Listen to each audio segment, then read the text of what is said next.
looking at a woman who was publicly silent for a decade. Obviously, that's changed, but only recently. It was several months ago that I gave my very first major public talk at the Forbes 30 Under 30 Summit. 1,500 brilliant people, all under the age of 30. That meant that in 1998, the oldest among the group were only 14, and the youngest just 4. I joked with them that some might only have heard of me from rap songs. Yes, I'm in rap songs. Almost 40 rap songs. But the night of my speech, a surprising thing happened. At the age of 41, I was hit on by a 27-year-old guy. I know, right? He was charming, and I was flattered, and I declined. You know what his unsuccessful pickup line was? He could make me feel 22 again.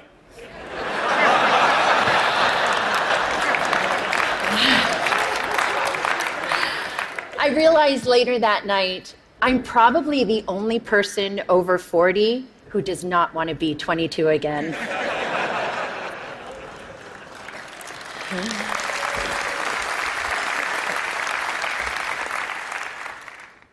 At the age of 22, I fell in love with my boss. And at the age of 24, I learned the devastating consequences. Can I see a show of hands of anyone here who didn't make a mistake or do something they regretted at 22? Yep, that's what I thought.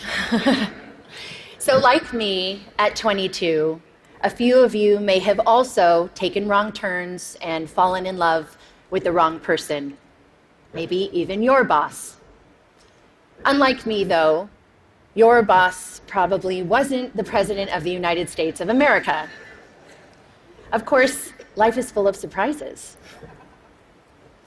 Not a day goes by that I'm not reminded of my mistake, and I regret that mistake deeply.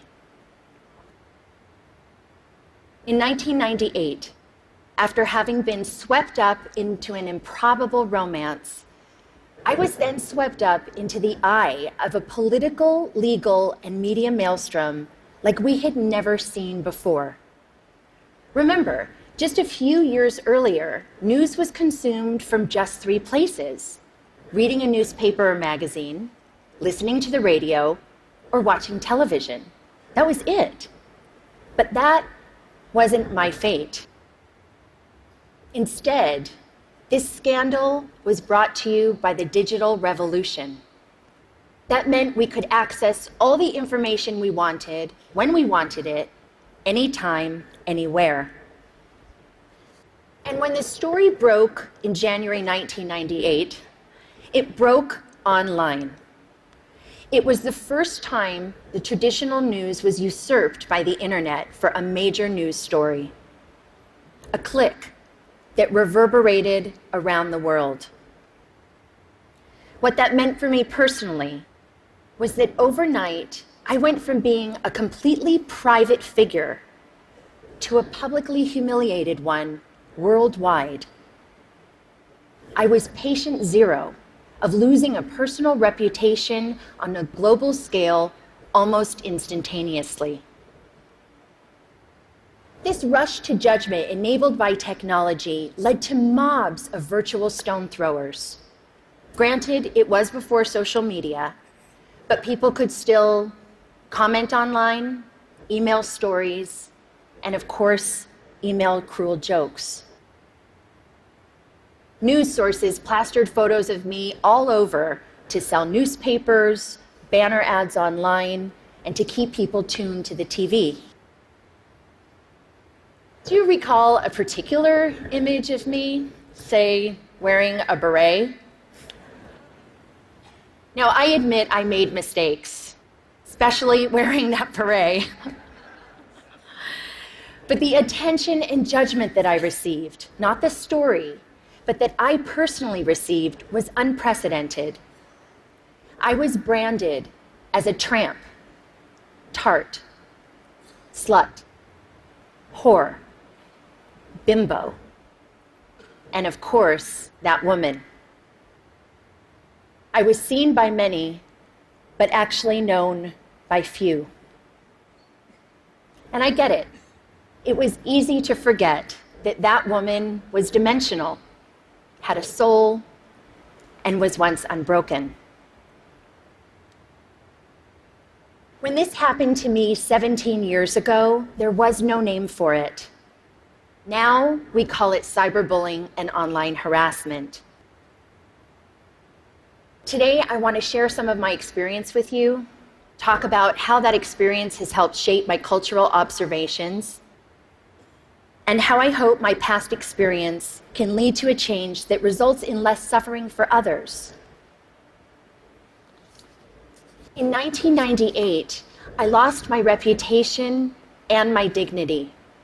I lost almost everything, and I almost lost my life. Let me paint a picture for you. It is September of 1998. I'm sitting in a windowless office room inside the Office of the Independent Counsel, underneath humming fluorescent lights. I'm listening to the sound of my voice on surreptitiously taped phone calls that a supposed friend had made the year before. I'm here because I've been legally required to personally authenticate all 20 hours of taped conversation. For the past 8 months, the mysterious content of these tapes has hung like the sword of Damocles over my head. I mean, who can remember what they said a year ago? Scared and mortified, I listen. Listen as I prattle on about the flotsam and jetsam of the day. Listen as I confess my love for the president and, of course, my heartbreak. Listen to my sometimes catty, sometimes churlish, sometimes silly self being cruel, unforgiving, uncouth.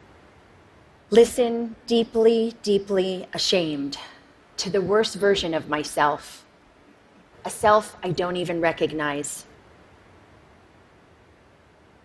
A few days later, the Starr Report is released to Congress, and all of those tapes and transcripts, those stolen words, form a part of it.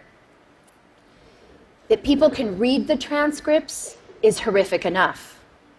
But a few weeks later, the audio tapes are aired on TV and significant portions made available online. The public humiliation was excruciating. Life was almost unbearable. This was not something that happened with regularity back then in 1998. And by this, I mean the stealing of people's private words, actions, conversations, or photos, and then making them public. Public without consent, public without context, and public without compassion. Fast forward 12 years to 2010, and now social media has been born. The landscape has sadly become much more populated with instances like mine, whether or not someone actually made a mistake, and now it's for both public and private people. The consequences for some have become dire, very dire. I was on the phone with my mom in September of 2010, and we were talking about the news of a young college freshman from Rutgers University named Tyler Clementi. Sweet, sensitive, creative Tyler was secretly webcammed by his roommate while being intimate with another man. When the online world learned of this incident, the ridicule and cyberbullying ignited. A few days later, Tyler jumped from the George Washington Bridge to his death. He was 18. My mom was beside herself about what happened to Tyler and his family, and she was gutted with pain in a way that I just couldn't quite understand. And then eventually I realized she was reliving 1998, reliving a time when she sat by my bed every night. Reliving a time when she made me shower with the bathroom door open. And reliving a time when both of my parents feared that I would be humiliated to death, literally. Today, too many parents haven't had the chance to step in and rescue their loved ones. Too many have learned of their child's suffering and humiliation after it was too late. Tyler's tragic, senseless death was a turning point for me. It served to recontextualize my experiences, and I then began to look at the world of humiliation and bullying around me and see something different. In 1998, we had no way of knowing where this brave new technology called the internet would take us. Since then, it has connected people in unimaginable ways, joining lost siblings, saving lives, launching revolutions. But the darkness, cyberbullying, and slut-shaming that I experienced had mushroomed. Every day online, people, especially young people who are not developmentally equipped to handle this, are so abused and humiliated that they can't imagine living to the next day. And some, tragically, don't. And there's nothing virtual about that.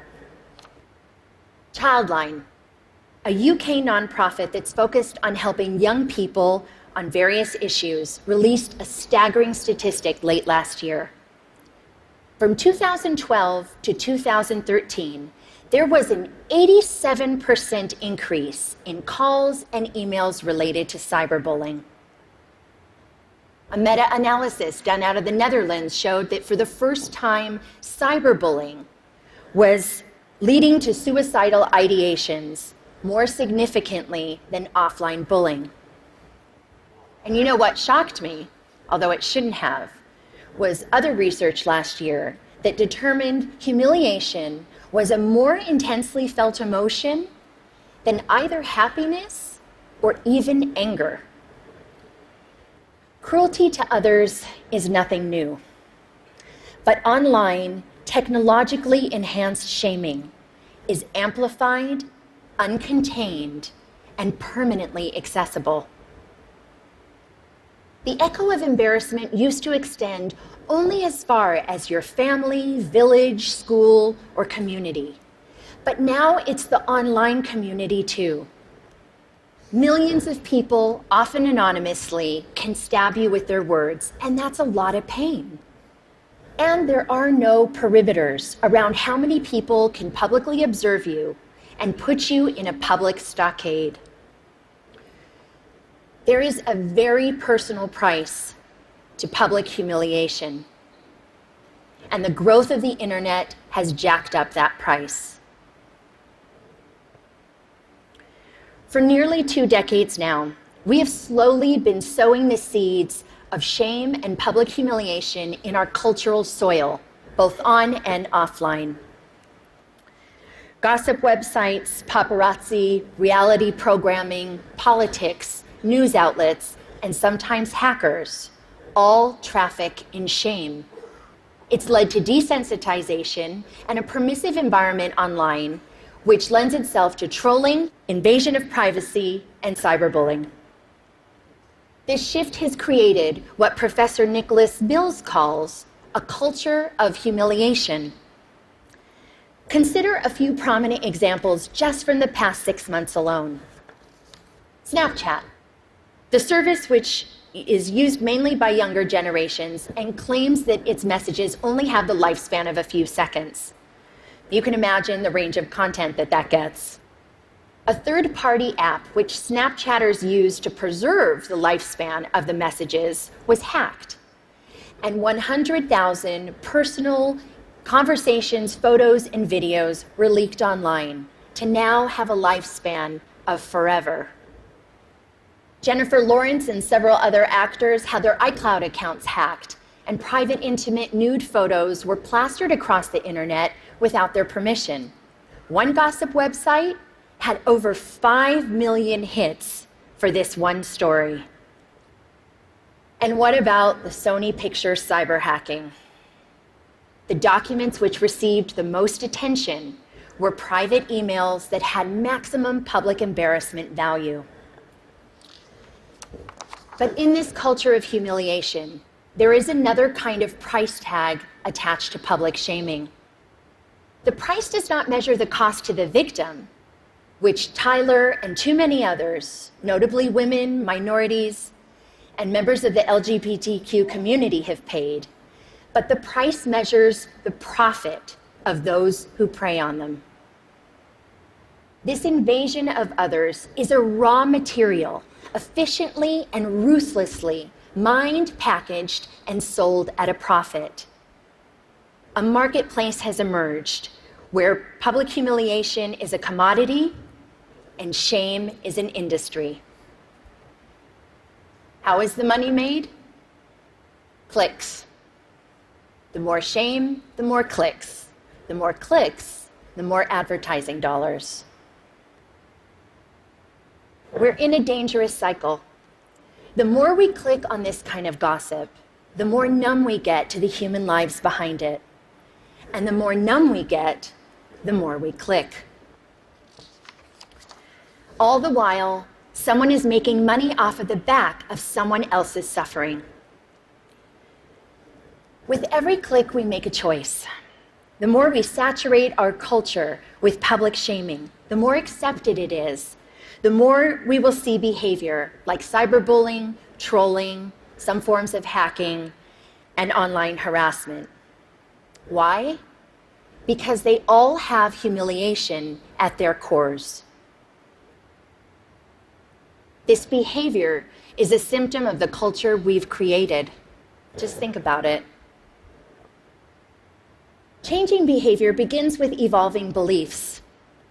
We've seen that to be true with racism, homophobia, and plenty of other biases today and in the past. As we've changed beliefs about same-sex marriage, more people have been offered equal freedoms.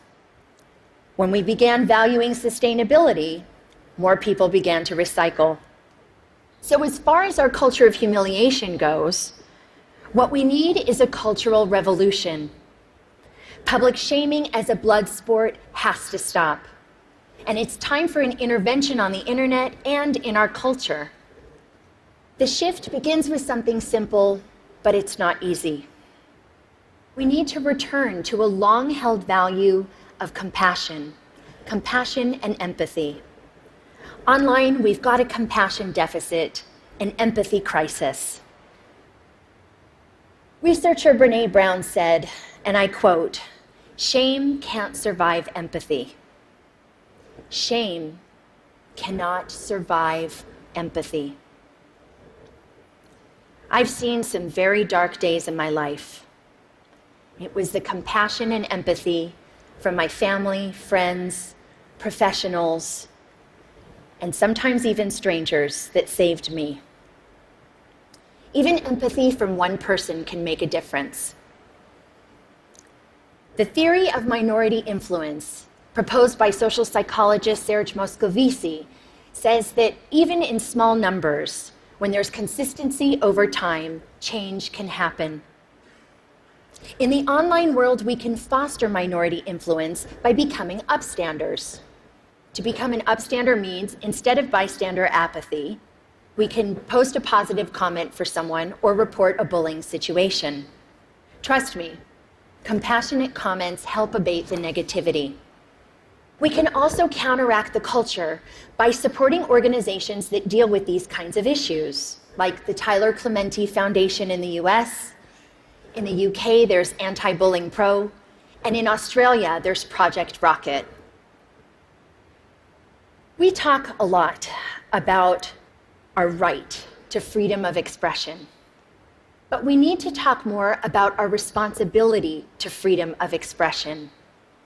We all want to be heard, but let's acknowledge the difference between speaking up with intention and speaking up for attention. The internet is the superhighway for the id. But online, showing empathy to others benefits us all and helps create a safer and better world. We need to communicate online with compassion, consume news with compassion, and click with compassion. Just imagine walking a mile in someone else's headline. I'd like to end on a personal note. In the past 9 months, the question I've been asked the most is why? Why now? Why was I sticking my head above the parapet? You can read between the lines in those questions, and the answer has nothing to do with politics. The top note answer was and is because it's time. Time to stop tiptoeing around my past, time to stop living a life of opprobrium, and time to take back my narrative. It's also not just about saving myself. Anyone who is suffering from shame and public humiliation needs to know one thing. You can survive it. I know it's hard.